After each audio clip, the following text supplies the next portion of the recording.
Saya cerita satu cerita, ini hadis sahih di Bukhari, nggak bisa dipertentangkan. Ini hadis sahih di Bukhari, di Muslim. Di antara yang diapresiasi Allah itu adalah potensi jahat kita tidak menjadi, tidak kita wujudkan. Kalau seluruh rakyat Indonesia, tidak usah seluruh, seperempat kita ini maling semua. Itu negara miskin kok, karena biayai kita di penjara 2 tahun, 3 tahun. Separuh kita mentalnya membunuh, habis Indonesia. Seperempat saja, sepertiga saja, 1/8 saja punya mental killer, itu habis Indonesia. Ketika rakyat kita, ketika tetangga kita, masyarakat kita tidak melakukan kejahatan, itu ketertiban yang sejati.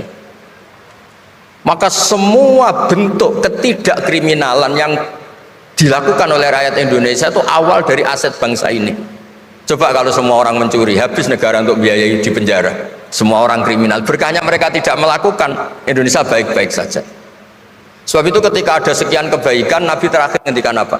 Takufu syarroka anin nas fa innaha shadaqatun minka ala nafsik.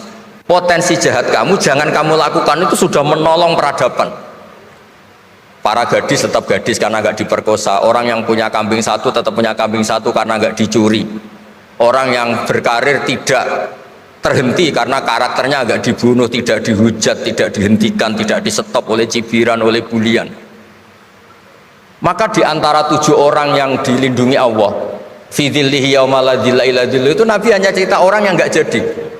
Di antara yang diceritakan Nabi dalam sebuah hadis, saya ini lelaki sejati, sangat mencintai sepupu saya, dan saya mau ngumpuli dia, tidak mau sampai saya kasih uang 100 dinar.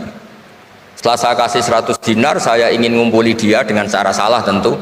Dia gak mau dan berpesan, la tafuddal khatam illa bihaqqi. Kamu jangan ngumpuli saya sebelum nikah.